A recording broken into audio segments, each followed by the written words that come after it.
এখন শুনবেন সংবাদ শিরোনাম। ইসরায়েলে গুরুত্বপূর্ণ স্থাপনা লক্ষ্য করে ভারী ক্ষেপণাস্ত্র ছুড়েছে ইরান। ব্যাপক ক্ষয়ক্ষতির দাবি, পূর্ণ শক্তিতে তেহরানে হামলা চালানো হচ্ছে দাবি মার্কিন প্রেসিডেন্টের। জ্বালানি সংকট আতঙ্কে চাহিদার অতিরিক্ত তেল নিতে ফিলিং স্টেশনে দীর্ঘ সারি। যানবাহনে জ্বালানি বিক্রির সীমা বেঁধে দিয়েছে বিপিসি, অহেতুক মজুদ না করার আহ্বান। প্রধানমন্ত্রীর প্রথম ইফতার আয়োজন কূটনীতিকদের সম্মানে। জাতিসংঘ সাধারণ পরিষদে বাংলাদেশের প্রার্থীকে সমর্থন দিতে সদস্য দেশগুলোর প্রতি আহ্বান।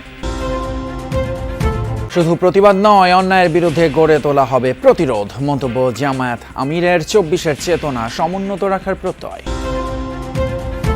আসসালামু আলাইকুম। এতক্ষণ দেখছিলেন সংবাদ শিরোনাম, এখন দেখবেন বিস্তারিত। ইরানের একের পর এক মিসাইল হামলায় কেঁপে উঠল ইসরায়েল। শুক্রবার বেন গুরিয়ন বিমানবন্দর, হাইফা পোর্ট সহ রাজধানী তেল আবিবের বিভিন্ন স্থানে ক্ষেপণাস্ত্র হামলার কথা জানিয়েছে ইরানের বিপ্লবী গার্ড বাহিনী। মিসাইল ছোড়া হয় কাতার, বাহরাইন সহ আরব দেশগুলোর মার্কিন ঘাঁটিতে। এদিকে ইরানের পররাষ্ট্রমন্ত্রী আব্বাস আরাকচি হুঁশিয়ারি দিয়ে বলেন, কোনো ধরনের যুদ্ধবিরতির জন্য আহ্বান জানায়নি ইরান। সমঝোতা নয়, বরং শেষ পর্যন্ত লড়াই চালিয়ে যাওয়ার লক্ষ্যে ইরানিরা যুদ্ধ করছে বলেও জানান তিনি। খোররাম শহর, খাইবার আর ফাতার মতো একের পর এক মিসাইল ছুটে যাচ্ছে ইসরায়েলি ভূখণ্ড লক্ষ্য করে। শুক্রবার অভিযানের পরিধি আরও বাড়িয়েছে ইরান। তেল আবিব সহ ইসরায়েলের বিভিন্ন স্থানে সফলভাবে আঘাত হানে এসব ক্ষেপণাস্ত্র। বিশেষ করে ইসরায়েলের রাজধানীর কেন্দ্রস্থল এবং বিভিন্ন বাণিজ্যিক অবস্থানে বিস্ফোরিত হয় এসব মিসাইল। আগুন জ্বলতে দেখা যায় হাইফা বন্দর সহ বিভিন্ন স্থানে। এর পাশাপাশি ইসরায়েলের সবচেয়ে বড় এবং প্রধান বিমানবন্দর বেন গুরিয়নও আঘাত হানে ইরানি ক্ষেপণাস্ত্র। এ অবস্থায় আন্তর্জাতিক গণমাধ্যম এনবিসিতে দেওয়া সাক্ষাৎকারে ইরানের পররাষ্ট্রমন্ত্রী আব্বাস আরাকচি হুঁশিয়ারি দিয়ে বলেন, কোনো ধরনের সমঝোতা কিংবা অস্ত্রবিরতিতে যাবে না ইরান, অব্যাহত থাকবে লড়াই। আমরা অস্ত্রবিরতির কোনো প্রস্তাব দেইনি, কারণ আমরা সমঝোতা চাই না। এই লড়াই চলবে। ইরানের ভূখণ্ডেই ইসরায়েল ও যুক্তরাষ্ট্রের পতন হবে। এদিকে অব্যাহত আছে আরব দেশগুলো অবস্থিত মার্কিন ঘাঁটিতে ইরানের ড্রোন ও ক্ষেপণাস্ত্র হামলা। রাতে কুয়েতের আল সালিম মার্কিন ঘাঁটিতে ব্যাপক হামলা চালানো হয়। এর পাশাপাশি জর্ডানের ইরবিদ শহরেও চলে আইআরজিসির অভিযান। এ অবস্থায় মুসলিম দেশগুলোর ওপর কোনো ধরনের হামলা হয়নি বলেও দাবি তেহরানের। ইরান যুদ্ধের প্রভাব পড়েছে বাংলাদেশেও। রাজধানীর পেট্রোল পাম্পগুলো এখন রীতিমতো যুদ্ধাবস্থা। প্রায় প্রতিটি পাম্পে গাড়ি আর মোটরসাইকেলের উপচে পড়া ভিড়। দীর্ঘ সময় লাইনে দাঁড়িয়ে যেটুকু তেল মিলছে তাও অপর্যাপ্ত। মজুদ ফুরিয়েছে অনেক পাম্পে। অন্যদিকে তেল দেওয়ার ব্যাপারে সরকারের নেওয়া সিদ্ধান্তের বিষয়ে মিশ্র প্রতিক্রিয়া দেখা যাচ্ছে।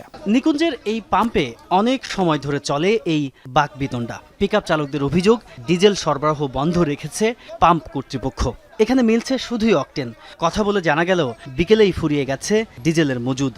আমরা চাইছি 500-1000 টাকার করে তেল দেন, আমরা এখান থেকে ঢাকার বাইরে বেরি, তারপর আমরা ব্যবস্থা করতেছি। বৃহস্পতিবার সরকার সাফিসিয়েন্ট তেল দিতে পারে নাই, ডিজেল, যার কারণে এখন পাবলিকেরও সাফিসিয়েন্ট তেল দেওয়া যায় সম্ভব নয়। অকটেন যতক্ষণ পর্যন্ত সাফিসিয়েন্টভাবে সরকার নির্দেশনা, প্রথম আলোতে নির্দেশনা পত্রিকায় দিয়েছে অনুযায়ী আমরা দিতে আছি। প্রাইভেট কারে 10 লিটার আর মোটরসাইকেলে 2 লিটারের বেশি জ্বালানি নয়। সরকারের এমন সিদ্ধান্তের পর পাম্পগুলোই বেড়েছে গাড়ির সংখ্যা। কাঙ্ক্ষিত তেল পেতে পার করতে হচ্ছে দীর্ঘ সময়। কোথাও কোথাও যানজটও সৃষ্টি হয়েছে গাড়ির চাপে। 2 লিটার তো হয় না এই বাইকে তো হয় না। এই কালকে আবার দাঁড়াইতে হবে। কালকে 250 কিলো গাড়ি রান করা লাগবে, মানে 250 কিলোর ভিতরে তো আমার 2 লিটার তেল হবে না। এখন বাসায় যাইতে হবে, সেই ফলে নিতে হবে তেল। না নিলে তো দেখা গেলো 2 দিনে যে পাবো না, পরে দেখা গেলো অল্প অল্প পাবো। 100 কিলোমিটারও চালানো যাবে না। এটা হচ্ছে যে সাধারণ জনগণ ভোগান্তির মধ্যে পড়ে গেছে। এই 1 ঘন্টা সিরিয়াল ধরে মাত্র 250 টাকার তেল নিলাম। এরই মধ্যে সরকারি নোটিশ টাঙানো হয়েছে পাম্পের মেশিনগুলোয়। চালকরা বলছেন, কম হলেও তেল পাচ্ছে সবাই, ব্যাপারটা ইতিবাচক। অনেকে তেল নিয়ে মানে ট্যাঙ্কি লোড করে বাসায় নিয়ে আবার রাইখা আবার আসে, যে কারণে ঘাটতির এখন দেখা দিচ্ছে। আর নাহলে তো যে তেল আসলে তো আরো 20-15-20 দিন অনায়াসে চলার কথা, ঝামেলা হতো না। একদিক থেকে ভালো, কারণ সবাই তাহলে পাবে, আদারওয়াইজ কেউ পাবে কেউ পাবে না, এরকম একটা বিষয় হয়ে যায়। আন্তর্জাতিক বাজারে যখন অস্বাভাবিক মূল্য বৃদ্ধি পেয়েছে, স্বাভাবিকভাবে এটি অর্থনীতির উপর একটি চাপ তৈরি করছে।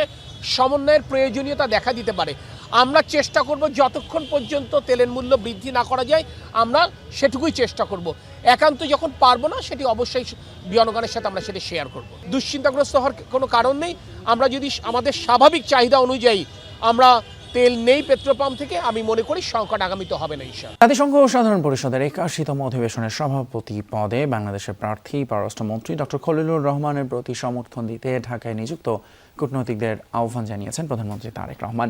রাষ্ট্রীয় অতিথি ভবন যমুনায় কূটনৈতিকদের সঙ্গে ইফতারে প্রধানমন্ত্রী বলেন, বহির্বিশ্বের সঙ্গে বাংলাদেশের সম্পর্ক হবে পারস্পরিক স্বার্থ ও মর্যাদার ভিত্তিতে। প্রতি রমজানের শুরু থেকেই রাজনৈতিক দল হিসেবে বিএনপি নানা পেশাজীবী ও দলীয় অঙ্গ সংগঠনের উদ্যোগে ইফতার মাহফিলের আয়োজন করত, কিন্তু এবার ব্যতিক্রম। সরকার গঠনের পর কৃচ্ছ্রতা সাধনের অংশ হিসেবে এমন আয়োজন থেকে বিরত থাকার নির্দেশ দেন প্রধানমন্ত্রী Tarique Rahman.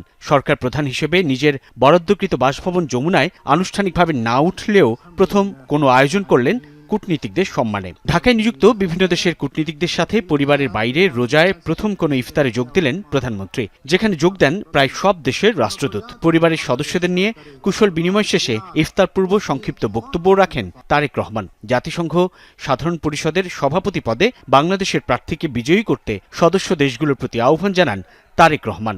To introduce our candidate for the presidency of the 81 session of the United Nations General Assembly, Foreign Minister Dr. Khalilur Rahman. Through this nomination, we demonstrate our enduring revolt for constructive global engagement.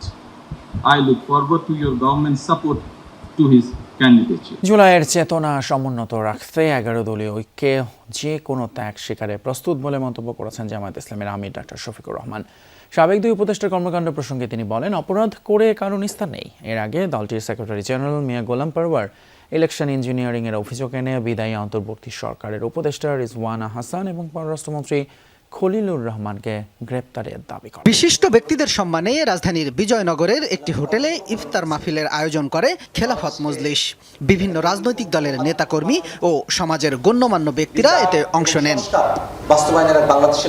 ইফতার অনুষ্ঠানে যোগ দিয়ে সংসদের বিরোধী দলীয় নেতা doctor Shafiqur Rahman বলেন, জুলাই না আসলে দেশে নির্বাচনই হতো না, তাই জীবন থাকতে 24-এর চেতনাকে হারিয়ে যেতে দেয়া হবে না।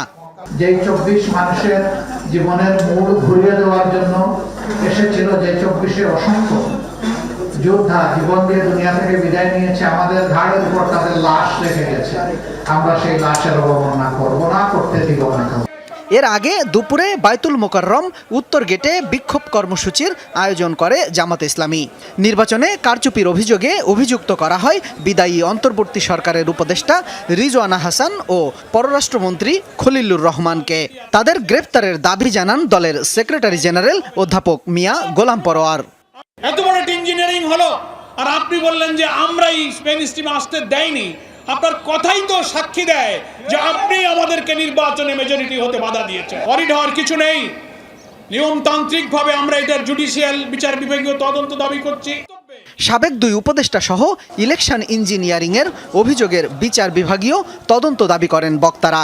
সমাবেশ শেষে বায়তুল মোকাররমের উত্তর গেট থেকে বিক্ষোভ মিছিল বের করে নেতাকর্মীরা।